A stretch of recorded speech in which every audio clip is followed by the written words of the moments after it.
ಸುಳಿವಿಲ್ಲದ ಮರಿಗಳೇ ಆಲಿಸಿ. ನೀವು ಈ ಡೇಟಿಂಗ್ ಆಟವನ್ನು ಎಲ್ಲವನ್ನೂ ಕಂಡುಕೊಂಡಿದ್ದೀರಿ ಎಂದು ನೀವು ಭಾವಿಸಬಹುದು, ಆದರೆ ನಾನು ಕೆಲವು ಸತ್ಯ ಬಾಂಬ್ಗಳನ್ನು ಬಿಡಲು ಬಂದಿದ್ದೇನೆ. ಅದು ನಿಮ್ಮನ್ನು ಎಲ್ಲವನ್ನೂ ಮರುಚಿಂತನೆ ಮಾಡುವಂತೆ ಮಾಡುತ್ತದೆ. ನಾನು ಮಹಿಳೆಯರನ್ನು ಟಿಕ್ ಮಾಡುವ ಬಗ್ಗೆ ಮಾತನಾಡುತ್ತಿದ್ದೇನೆ. ಏನು ಅವರನ್ನು ನಿಜವಾಗಿಯೂ ಆನ್ ಮಾಡುತ್ತದೆ? ಕೇವಲ ಕ್ಲೀಶೆ ಕ್ರಿಯಾಪಿ ದೃಶ್ಯ ಚಲನಚಿತ್ರಗಳು ಅಥವಾ ನಿಯತಕಾಲಿಕೆಗಳನ್ನು ಓದುವುದು ಮಾತ್ರವಲ್ಲ. ನಮ್ಮಲ್ಲಿ ಹೆಚ್ಚಿನ ಪುರುಷರು ಸುಳಿವು ಇಲ್ಲದ ಕೆಲವು ರಹಸ್ಯಗಳಿವೆ. ಸರಿ, ಅವರು ಇಲ್ಲಿದ್ದಾರೆ. ಸಂಖ್ಯೆ 1, ಮುನ್ನಡೆ ಸಾಧಿಸುತ್ತಿದೆ. ಸರಿ, ನಾನು ಸೇರಿದಂತೆ ಹೆಚ್ಚಿನ ಪುರುಷರು ಕಷ್ಟಪಟ್ಟಿರುವ ವಿಷಯಕ್ಕೆ ಧುಮುಕೋಣ. ಗ್ಯಾಮ್ ಲೀಡ್ ತೆಗೆದುಕೊಳ್ಳುವುದು. ಇದು ರಾಕೆಟ್ ವಿಜ್ಞಾನವಲ್ಲ, ಆದರೆ ನಿರ್ಧಾರಗಳನ್ನು ತೆಗೆದುಕೊಳ್ಳುವ ಮತ್ತು ಪರಿಸ್ಥಿತಿಯನ್ನು ಮಾರ್ಗದರ್ಶಿಸುವಾಗ ನಾನು ದೀರ್ಘಕಾಲದವರೆಗೆ ಮುದ್ದೆ ನಾಯಿಮರಿಯಂತೆ ವರ್ತಿಸಿದೆ. ನೋಡಿ, ಹೆಂಗಸರು ಹೆಚ್ಚಾಗಿ ದಾರಿ ತೋರುವ ಪುರುಷನನ್ನು ಬಯಸುತ್ತಾರೆ. ಇದು ಪ್ರಾಬಲ್ಯ ಅಥವಾ ನಿಯಂತ್ರಣದ ಬಗ್ಗೆ ಅಲ್ಲ, ಇದು ನಿಮಗೆ ಅಗತ್ಯವಿರುವಾಗ ಹೆಜ್ಜೆ ಹಾಕುವ ಆತ್ಮವಿಶ್ವಾಸವನ್ನು ಹೊಂದಿರುವುದು. ಮಹಿಳೆಯರಿಗೆ ನಾಯಕ ಏಕೆ ಬೇಕು? ನೀವು ನೋಡಿ, ಮಹಿಳೆಯರು ತನಗೆ ಏನು ಬೇಕು ಎಂದು ತಿಳಿದಿರುವ ಮತ್ತು ಅದರ ಹಿಂದೆ ಹೋಗಲು ಹೆದರದ ಪುರುಷನನ್ನು ಬಯಸುತ್ತಾರೆ. ಅವರು ಜವಾಬ್ದಾರಿಯನ್ನು ತೆಗೆದುಕೊಳ್ಳುವ ಮತ್ತು ನಿರ್ಧಾರಗಳನ್ನು ತೆಗೆದುಕೊಳ್ಳುವ ಯಾರನ್ನಾದರೂ ಅವರು ಹಂಬಲಿಸುತ್ತಾರೆ, ಏಕೆಂದರೆ ಅವರು ಸಾಧ್ಯವಿಲ್ಲ. ಆದರೆ ವ್ಯವಕಲನವು ನರಕವಾಗಿದೆ. ನೀವು ಮುಂದಾಳತ್ವವನ್ನು ವಹಿಸಿದಾಗ ನೀವು ಆತ್ಮವಿಶ್ವಾಸ, ದೃಢತೆ ಮತ್ತು ವಿಶ್ವಾಸಾರ್ಹರು ಎಂದು ನೀವು ತೋರಿಸುತ್ತೀರಿ. ಮಹಿಳೆಯರು ಎದುರಿಸಲಾಗದ ಎಲ್ಲಾ ಲಕ್ಷಣಗಳು. ಇದು ಒಂದು ಮೂಲ ಪ್ರವೃತ್ತಿಯಂತೆ. ಅವರು ರಕ್ಷಿಸುವ ಮತ್ತು ಒದಗಿಸುವ ಪುರುಷರತ್ತ ಆಕರ್ಷಿತರಾಗುತ್ತಾರೆ. ಆದರೂ ಆತ್ಮವಿಶ್ವಾಸ ಮುಖ್ಯ. ಆತ್ಮವಿಶ್ವಾಸವು ಮುನ್ನಡೆಸುವ ಹೃದಯದಲ್ಲಿದೆ. ಇದು ಎಲ್ಲವನ್ನೂ ತಿಳಿದಿರುವ ಮತ್ತು ನನ್ನ ಬಳಿ ಎಲ್ಲಾ ಉತ್ತರಗಳಿವೆ ಎಂದು ನಟಿಸುವ ಬಗ್ಗೆ ಅಲ್ಲ, ಇದು ನನ್ನ ಮತ್ತು ನನ್ನ ಸಾಮರ್ಥ್ಯಗಳ ಬಗ್ಗೆ ಖಚಿತವಾಗಿರುವುದು. ನಾನು ಆತ್ಮವಿಶ್ವಾಸದಿಂದ ಇರುವಾಗ ಜನರನ್ನು ಸೆಳೆಯುವ ಕಾಂತಿಯ ಶಕ್ತಿಯನ್ನು ನಾನು ಹೊರಸೂಸುತ್ತೇನೆ.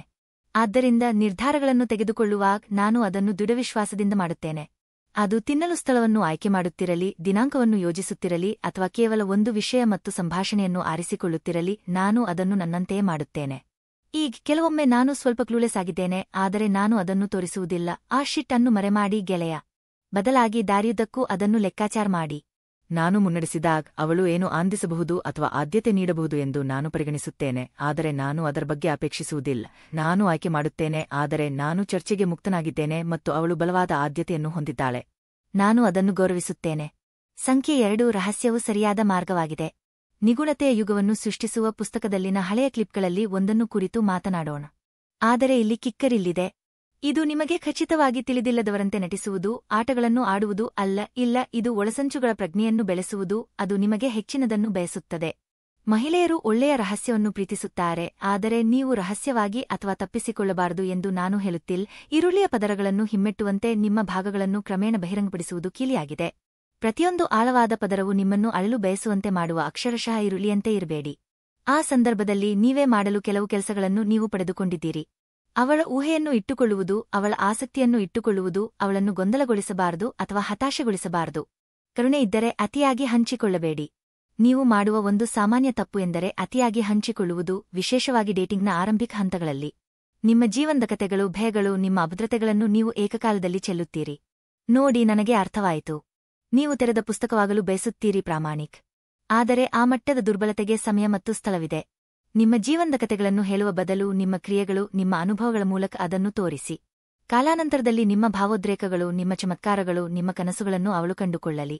ದಾರಿಯುದ್ದಕ್ಕೂ ನಿಮ್ಮ ಬಿಡ್ಗಳು ಮತ್ತು ತುಣುಕುಗಳನ್ನು ನೀವು ಬಹಿರಂಗಪಡಿಸಿದಾಗ ಅದು ಕುತೂಹಲದ ಪ್ರಜ್ಞೆಯನ್ನು ಸೃಷ್ಟಿಸುತ್ತದೆ. ನಿಮ್ಮನ್ನು ಟಿಕ್ ಮಾಡಲು ಏನು ಮಾಡುತ್ತದೆ ಎಂದು ಯೋಚಿಸಲು ಪ್ರಾರಂಭಿಸಿ, ಮತ್ತು ಅದು ಒಳ್ಳೆಯದು. ಈಗ ನಿಗೂಢತೆ, ಸ್ಥಿರತೆಯನ್ನು ಕಾಪಾಡಿಕೊಳ್ಳಲು ಒಂದು ಟ್ರಿಕ್ ಇಲ್ಲಿದೆ. ನೀವು ಅವಳನ್ನು ನೋಡಿದಾಗಲೆಲ್ಲ ನೀವು ವಿಭಿನ್ನ ವ್ಯಕ್ತಿಯಾಗಲು ಬಯಸುವುದಿಲ್ಲ. ಅದು ಕೇವಲ ಗೊಂದಲಮಯವಾಗಿದೆ. ಸತ್ಯಾಸತ್ಯತೆಯ ಕೊರತೆಯನ್ನು ತೋರಿಸುತ್ತದೆ. ನನ್ನನ್ನು ನಂಬಿರಿ, ಅದು ಅವಳಿಗೆ ನಿಮ್ಮ ಇಷ್ಟವನ್ನು ಕಡಿಮೆ ಮಾಡುತ್ತದೆ. ಹೆಚ್ಚು ಅಲ್ಲ, ನಾನು ಆ ಶಿಟ್ ಅನ್ನು ಪ್ರಯತ್ನಿಸಿದೆ ಮತ್ತು ಅದು ಕೊನೆಗೊಂಡಿತು. ನಿಮಗೆ ಗೊತ್ತಾ, ಕೆಟ್ಟದು. ಇದು ನನ್ನ ರಾತ್ರಿಗಳನ್ನು ನನ್ನ ಸ್ವಂತ ವೈನ್ ಬಾಟಲಿಯೊಂದಿಗೆ ಕೊನೆಗೊಳಿಸಿತು. ವಿನೋದವಲ್ಲ, ಬದಲಾಗಿ ನಿಮ್ಮ ಮೌಲ್ಯಗಳು ಮತ್ತು ನಿಮ್ಮ ತತ್ವಗಳಲ್ಲಿ ಸ್ಥಿರವಾಗಿರಿ. ಸಂಬಂಧವು ಮುಂದುವರೆದಂತೆ ನಿಮ್ಮ ಬಗ್ಗೆ ಹೆಚ್ಚಿನದನ್ನು ಬಹಿರಂಗಪಡಿಸಲು ಪರವಾಗಿಲ್ಲ, ಆದರೆ ನಿಮ್ಮ ಪ್ರಮುಖ ಗುರುತನ್ನು ಕಾಪಾಡಿಕೊಳ್ಳಿ. ನೀವು ಸಾಕಷ್ಟು ಬಹಿರಂಗಪಡಿಸುವವರೆಗೆ ಅವಳು ನಿಮ್ಮಲ್ಲಿ ಹೆಚ್ಚಿನದನ್ನು ರಚಿಸುತ್ತಾಳೆ. ನೀವು ನಿಜವಾಗಿಯೂ ಯಾರೆಂದು ಅಥವಾ ನಿಮ್ಮ ರಹಸ್ಯಗಳನ್ನು ತಿಳಿದುಕೊಳ್ಳುವ ಕೊರತೆ. ಅವಳು ಹ್ಯಾಂಗಾಟ್ ಮಾಡಲು ಬಯಸುವ ಒಬ್ಬ ರೋಮಾಂಚಕಾರಿ ವ್ಯಕ್ತಿ ನೀನು. ಆದ್ದರಿಂದ ಸಾಧ್ಯವಾದಷ್ಟು ಕಾಲ ಅದನ್ನು ಹರಡಲು ಖಚಿತಪಡಿಸಿಕೊಳ್ಳಿ. ತುಂಬಾ ಉದ್ದವಾಗಿಲ್ಲ, ಭಾವನಾತ್ಮಕವಾಗಿ ದೂರವಾಗಬೇಡಿ. ಇದು ಸಮತೋಲನ ಕ್ರಿಯೆ. ನನ್ನ ವ್ಯಕ್ತಿ ಕಲಿಯುವ ಏಕೈಕ ಮಾರ್ಗವೆಂದರೆ ಮಾಡುವುದು ಮತ್ತು ಪ್ರಯತ್ನಿಸುವುದು. ಮತ್ತು ಅದು ಮತ್ತು ಎಲ್ಲಾ ಹುಡುಗಿಯರು ವಿಭಿನ್ನವಾಗಿವೆ. ಈ ವಿಡಿಯೋಗಳು ಏಕೆ ಅಸ್ತಿತ್ವದಲ್ಲಿವೆ ಎಂದು ನೀವು ಭಾವಿಸುತ್ತೀರಿ? ಸಂಖ್ಯೆ 3, ತೆಗಳಿಕೆಯ ನಿಧಾನಗತಿಯ ಸುಡುವಿಕೆ. ಈಗ ನಾನು ಡಿಕ್ಕಾಗಿರುವ ಬಗ್ಗೆ ಅಥವಾ ಯಾರೊಬ್ಬರ ಅಭದ್ರತೆಯನ್ನು ಗೇಲಿ ಮಾಡುವ ಬಗ್ಗೆ ಮಾತನಾಡುವುದಿಲ್ಲ. ನಿಮ್ಮ ಒಡಹುಟ್ಟಿದವರು ತಟ್ಟದಿದ್ದರೆ ಹಾಗೆ ಮಾಡಿ. ಆದರೆ ಇಲ್ಲ, ಈಗ ನಾನು ತಮಾಷೆಯ ಬಗ್ಗೆ ಮಾತನಾಡುತ್ತಿದ್ದೇನೆ.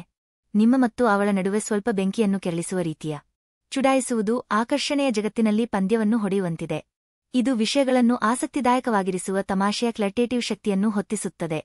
ನೀವು ಆತ್ಮವಿಶ್ವಾಸದಿಂದಿರುವಿರಿ, ಭಯಪಡದಿರಿ ಮತ್ತು ವಿಷಯಗಳನ್ನು ಹೆಚ್ಚು ಗಂಭೀರವಾಗಿ ಪರಿಗಣಿಸುವುದಿಲ್ಲ ಎಂದು ಆಕೆಗೆ ತೋರಿಸಲು ಇದು ಉತ್ತಮ ಮಾರ್ಗವಾಗಿದೆ. ಈಗ ಇಲ್ಲಿ ರಹಸ್ಯ ಸಾಸಿಲ್ಲಿದೆ. ಕೀಟಲೆ ಮಾಡುವ ಕಲೆ ಅದರ ಸೂಕ್ಷ್ಮತೆಯಲ್ಲಿದೆ. ನೀವು ಅವಳನ್ನು ಹುರಿಯಲು ಅಥವಾ ಅವಳ ಭಾವನೆಗಳನ್ನು ನೋಯಿಸಲು ಪ್ರಯತ್ನಿಸುತ್ತಿಲ್ಲ. ಇದು ಉತ್ಸಾಹ ಅಥವಾ ಆಕ್ರಮಣಕಾರಿ ಬಗ್ಗೆ ಅಲ್ಲ, ಇದು ಒಂದು ಮೋಸದ ನಗು ಮತ್ತು ನಿಜವಾದ ಸ್ಮೈಲ್ ನಡುವೆ ಆ ಉತ್ತಮ ಗೆರೆಯನ್ನು ನಡೆಸುತ್ತಿದೆ. ಹಾಗಾದರೆ ನಾನೇಕೆ ಅವಳನ್ನು ಚುಡಾಯಿಸುತ್ತೇನೆ? ಸಮಾನ ಹೃದಯದ ಹಾಸ್ಯ. ಏನಾದರೂ ಬೆಳಕಿನಿಂದ ಪ್ರಾರಂಭಿಸಿ. ಬಹುಶಃ ಅವಳು ತಮಾಷೆಯಾಗಿ ಏನನ್ನಾದರೂ ಹೇಳಿರಬಹುದು ಮತ್ತು ನೀವು ಅದನ್ನು ತಮಾಷೆಯಾಗಿ ರಿಕ್ ಮಾಡಬಹುದು. ಒಳ್ಳೆಯ ಸ್ವಭಾವವನ್ನು ಇಟ್ಟುಕೊಳ್ಳಿ ಮತ್ತು ನಿಮ್ಮ ಹಾಸ್ಯಗಳನ್ನು ಅವಳು ತಿಳಿದಿದ್ದಾಳೆ ಎಂದು ಖಚಿತಪಡಿಸಿಕೊಳ್ಳಿ. ಚೆಲ್ಲಾಟದ ಕೀಟಲೆ. ಸಂಭಾಷಣೆಯು ಗಾನವಾಗುತ್ತಿದ್ದಂತೆ ನೀವು ಕೆಲವು ಫ್ಲರ್ಟೇಟಿವ್ ಕೀಟಲೆಗಳನ್ನು ಎಸೆಯಬಹುದು. ಅವಳ ಬಟನ್ನು ಟ್ವಿಸ್ಟೊಂದಿಗೆ ಹೊಗಳಿ. ಉದಾಹರಣೆಗೆ, ಅವಳು ಸ್ವಲ್ಪ ದಡ್ಡೆ ಎಂದು ಹೇಳಿದರೆ ಹೇಳಿ, ಮತ್ತು ನೀವು ಸ್ವಲ್ಪ ದಡ್ಡರು ಎಂದು ನಾನು ಹೇಳಬಲ್ಲೆ. ಸವಾಲಿನ ತಮಾಷೆಯಾಗಿ. ಕೀಟಲೆ ಮಾಡುವುದು ತಮಾಷೆಯ ರೀತಿಯಲ್ಲಿ ಅವಳನ್ನು ಸವಾಲು ಮಾಡುವುದನ್ನು ಒಳಗೊಂಡಿರುತ್ತದೆ. ಬಹುಶಃ ಅವಳು ನಿನ್ನನ್ನು ಮೀರಿಸಬಹುದು ಎಂದು ಹೇಳುತ್ತಾಳೆ ಮತ್ತು ನೀವು ನಗುವಿನೊಂದಿಗೆ ಪ್ರತಿಕ್ರಿಯಿಸುತ್ತೀರಿ. ಓಹ್, ನಿಜವಾಗಿಯೂ? ನೀವು ಪ್ರಯತ್ನಿಸುವುದನ್ನು ನೋಡಲು ನಾನು ಬಯಸುತ್ತೇನೆ. ಗಡಿಗಳನ್ನು ಒಪ್ಪಿಕೊಳ್ಳಿ. ಅವಳ ಪ್ರತಿಕ್ರಿಯೆಗಳಿಗೆ ಗಮನ ಕೊಡಿ. ಅವಳು ತಮಾಷೆಯನ್ನು ಆನಂದಿಸದಿದ್ದರೆ ಅಥವಾ ಅಹಿತಕರವೆಂದು ತೋರುತ್ತಿದ್ದರೆ ತಕ್ಷಣವೇ ಆರಾಮವಾಗಿರಿ. ವಿರಾಮಗಳು. ಅವಳನ್ನು ಎಂದಿಗೂ ಕೆಟ್ಟದಾಗಿ ಭಾವಿಸುವುದು ಗುರಿಯಲ್ಲ, ಆದರೆ ಬನ್ನಿ, ಅವಳು ಚುಡಾಯಿಸದಿದ್ದರೆ ಬಹುಶಃ ಮುಂದುವರಿಯಲು ತಡವಾಗಿಲ್ಲ. ಸಂಖ್ಯೆ 4. ಮೊದಲಿನಿಂದಲೂ ತಮಾಷೆಯಾಗಿರಿ. ಸರಿ, ನಾವು ನೇರವಾಗಿ ಒಂದು ವಿಷಯವನ್ನು ಪಡೆಯೋಣ. ಕೆಸರಿನಲ್ಲಿದ್ದ ಕೋಲು ಯಾರಿಗೂ ಇಷ್ಟವಿಲ್ಲ. ನೀವು ಅವಳನ್ನು ಆನ್ ಮಾಡಲು ಬಯಸಿದರೆ ನೀವು ಪ್ರಾರಂಭದಿಂದಲೇ ಸ್ವಲ್ಪ ತಮಾಷೆಯನ್ನು ಮಿಶ್ರಣಕ್ಕೆ ತರಬೇಕು. ಲವಲವಿಕೆಯು ಆಕರ್ಷಣೆಯ ಮಸಾಲೆ ಇದ್ದಂತೆ. ಇದು ಪರಿಮಳವನ್ನು ಸೇರಿಸುತ್ತದೆ, ಎಲ್ಲವನ್ನೂ ಹೆಚ್ಚು ಆನಂದದಾಯಕವಾಗಿಸುತ್ತದೆ. ನಿರೂಪಕ, ನೀವು ಏನು ಮಾತನಾಡುತ್ತಿದ್ದೀರಿ? ಓ ಸರಿ, ಇದನ್ನು ಕಲ್ಪಿಸಿಕೊಳ್ಳಿ. ನೀವು ದಿನಾಂಕದಲ್ಲಿದ್ದೀರಿ. ವಿಷಯಗಳು ಸ್ವಲ್ಪ ಗಟ್ಟಿಯಾಗಿವೆ. ಅವಳು ನರ್ವಸ್ ಆಗಿದ್ದಾಳೆ. ನೀವು ನರ್ವಸ್ ಆಗಿದ್ದೀರಿ. ಮತ್ತು ನೀವಿಬ್ಬರೂ ಕೆಲಸದ ಸಂದರ್ಶನದಲ್ಲಿರುವಂತೆ ಭಾಸವಾಗುತ್ತಿದೆ. ನೀರಸ್. ತುಂಬಾ ನೀರಸ್, ಸರಿ? ಸರಿ, ಅದು ಬದಲಿತ್ವವು ಪಾರುಗಾಣಿಕಾಕ್ಕೆ ಬರುತ್ತಿದೆ. ಹಂಚಿಕೊಂಡ ರಹಸ್ಯಗಳು. ರಹಸ್ಯವನ್ನು ಹಂಚಿಕೊಳ್ಳುವ ಮೂಲಕ ಸಂಪರ್ಕದ ಅರ್ಥವನ್ನು ರಚಿಸಿ. ಇದು ರೆಸ್ಟಾರೆಂಟ್ನ ಅಲಂಕಾರದ ಬಗ್ಗೆ ತಯಾರಿಸಲಾದ ಪಿತೂರಿ ಸಿದ್ಧಾಂತದಂತೆ ಮುಗ್ಧವಾಗಿರಬಹುದು. ಅವಳು ಯಾವುದೋ ವಿಶಿಷ್ಟವಾದದ್ದನ್ನು ಹೊಂದಿದ್ದಾಳೆ ಎಂಬ ಭಾವನೆ ಮೂಡಿಸಲು ಇದು ಒಂದು ಮೋಜಿನ ಮಾರ್ಗವಾಗಿದೆ. ಗಂಭೀರವಾಗಿ ಶಿಟಪ್ ಮಾಡಿ, ಆದರೆ ವ್ಯಂಗ್ಯದ ಧ್ವನಿಯೊಂದಿಗೆ ಅದನ್ನು ಒಪ್ಪಿಕೊಳ್ಳಿ. ಪ್ರತಿ ಬಾರಿಯೂ ಕೆಲಸ ಮಾಡುತ್ತದೆ. ಮತ್ತು ಅವಳು ನಿಜವಾದವಳಾಗಿದ್ದರೆ ಅವಳು ನಿಮ್ಮೊಂದಿಗೆ ಸೇರಿಕೊಳ್ಳುತ್ತಾಳೆ. ಸವಾಲುಗಳು ಮತ್ತು ಪಂತಗಳು. ಒಂದು ಸವಾಲು ಅಥವಾ ಯಾವುದನ್ನಾದರೂ ಮೋಜು ಮಾಡಲು ಪಂತವನ್ನು ಅಥವಾ ಸವಾಲನ್ನು ಮಾಡಿ. ನಿಮ್ಮ ನೆಚ್ಚಿನದನ್ನು ನಾನು ಊಹಿಸಬಲ್ಲೆ ಎಂದು ನಾನು ಬಾಜಿ ಮಾಡುತ್ತೇನೆ. ಐಸ್ ಕ್ರೀಂ ರುಚಿ. ಅಥವಾ ನಾನು ಈ ಕಾಯಿಂಗ್ ಟಾಸ್ ಗೆದ್ದರೆ ಜೋಕುಳೊಳಗಿನ ನಿಮ್ಮ ಆಳವಾದ ಕರಾಳ ರಹಸ್ಯವನ್ನು ನೀವು ನನಗೆ ಹೇಳಬೇಕು. ನಿಮ್ಮ ಸಂಭಾಷಣೆಯ ಸಮಯದಲ್ಲಿ ಒಳಗಿನ ಹಾಸ್ಯಗಳನ್ನು ರಚಿಸುವುದು. ಹಾಸ್ಯದ ಈ ಚಿಕ್ಕ ಗಟ್ಟಿಗಳು ಭವಿಷ್ಯದ ಮುಖಾಮುಖಿಗಳಿಗಾಗಿ ನೀವು ಯೋಜಿಸುವ ಬೀಜಗಳಂತೆ. ಅವರು ನಿಮ್ಮ ಜೊತೆಗಿನ ಸಮಯದ ಬಗ್ಗೆ ಯೋಚಿಸಿದಾಗ ಅವರು ಅವಳನ್ನು ನಗುವಂತೆ ಮಾಡುತ್ತಾರೆ. ಆಟವಾಡುವುದು ಸಾಂಕ್ರಾಮಿಕವಾಗಿದೆ. ನೀವು ಮೋಜು ಮಾಡುತ್ತಿರುವಾಗ ಅವಳು ಆ ವೈಬ್ ಅನ್ನು ಹಿಡಿಯುತ್ತಾಳೆ. ಸಕಾರಾತ್ಮಕ ಪ್ರತಿಕ್ರಿಯೆ ಲೂಪ್. ನೀವಿಬ್ಬರೂ ಪರಸ್ಪರ ಒಡನಾಟವನ್ನು ಎಷ್ಟು ಹೆಚ್ಚು ಆನಂದಿಸುತ್ತೀರೋ ಹೆಚ್ಚು ಶಾಂತವಾಗಿರುತ್ತೀರಿ, ನೀವಿಬ್ಬರೂ ಹೆಚ್ಚು ಆರಾಮದಾಯಕರಾಗುತ್ತೀರಿ. ಸಂಖ್ಯೆ 5. ನೀವು ಅವಳನ್ನು ಬಯಸಿದಂತೆ ಅವಳನ್ನು ನೋಡಿ. ಅವಳಿಗೆ ಅಪೇಕ್ಷಿತ ಭಾವನೆ ಮೂಡಿಸಿ. ನೀವು ಅವಳೊಂದಿಗೆ ಮಾತನಾಡುವಾಗ ಬಲವಾದ ಅಚಲವಾದ ಕಣ್ಣಿನ ಸಂಪರ್ಕವನ್ನು ಕಾಪಾಡಿಕೊಳ್ಳಿ. ನೀವು ಸಂಪೂರ್ಣವಾಗಿ ತೊಡಗಿಸಿಕೊಂಡಿದ್ದೀರಿ ಎಂದು ಅದು ಅವಳಿಗೆ ತೋರಿಸುತ್ತದೆ. ಅವಳು ನಿಮ್ಮ ಅವಿಭಜಿತ ಗಮನವನ್ನು ಹೊಂದಿದ್ದಾಳೆ. ಸುಮ್ಮನೆ ಅವಳನ್ನು ನೋಡಬೇಡ. ನೀವು ಅವಳನ್ನು ನೋಡುತ್ತಿದ್ದೀರಿ. ಈಗ ಕೇವಲ ಕಣ್ಣಿನ ಸಂಪರ್ಕವನ್ನು ಕಾಪಾಡಿಕೊಳ್ಳಬೇಡಿ. ಆ ದೃಷ್ಟಿಯನ್ನು ಉದ್ದೇಶದಿಂದ ಬಳಸಿ. ವಿಚಿತ್ರವಾಗಿರಬೇಡ.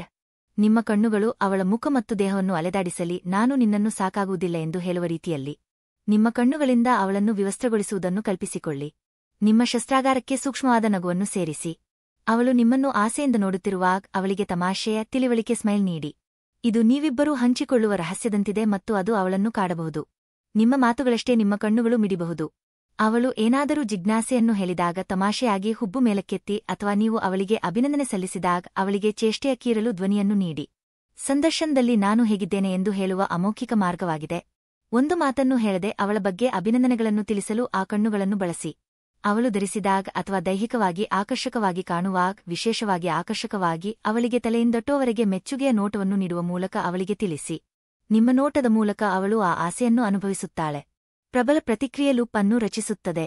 ಅವಳ ಆತ್ಮವಿಶ್ವಾಸದ ಕತೆ. ಅವಳು ಹೆಚ್ಚು ಅಪೇಕ್ಷಿತ ಮತ್ತು ಆಕರ್ಷಕವಾಗಿರಲು ಪ್ರಾರಂಭಿಸುತ್ತಾಳೆ. ಅದು ಕೊಡುವ ಮತ್ತು ಸ್ವೀಕರಿಸುವ ಸುಂದರ ನೃತ್ಯ. ಈಗ ಒಪ್ಪಂದ ಇಲ್ಲಿದೆ. ಅವಳಿಗೆ ಅಪೇಕ್ಷಿತ ಭಾವನೆ ಮೂಡಿಸುವುದು ನಂಬಲಾಗದಷ್ಟು ಪರಿಣಾಮಕಾರಿಯಾಗಿದೆ. ಸಮತೋಲನವು ಮುಖ್ಯವಾಗಿದೆ. ನೀವು ತೆವಳುವಂತೆ ಅಥವಾ ಆಕ್ರಮಣಕಾರಿಯಾಗಿ ಕಾಣಲು ಬಯಸುವುದಿಲ್ಲ. ನಿಮ್ಮ ಗಡಿಗಳನ್ನು ಮತ್ತು ನಿಮ್ಮ ವೈಯಕ್ತಿಕ ಜಾಗವನ್ನು ಗೌರವಿಸಿ. ನಿಮ್ಮ ಪುರುಷತ್ವವನ್ನು ಅಳವಡಿಸಿಕೊಳ್ಳುವುದು ಮತ್ತು ಗಡಿಗಳನ್ನು ಗೌರವಿಸುವಾಗ ಅದನ್ನು ನಿರಂತರವಾಗಿ ವ್ಯಕ್ತಪಡಿಸುವುದು ಮುಖ್ಯವಾಗಿದೆ. ಈ ರಹಸ್ಯಗಳು ಸಾಮಾನ್ಯವಾಗಿ ಕಡೆಗಣಿಸಲ್ಪಡುತ್ತವೆ ಮತ್ತು ಹಿಂದೆಂದೂ ನಿಮ್ಮನ್ನು ಪ್ರತ್ಯೇಕಿಸುತ್ತದೆ. ಆದ್ದರಿಂದ ಸೈನಿಕ್ ನಂತರ ಅದನ್ನು ಪಡೆಯಿರಿ.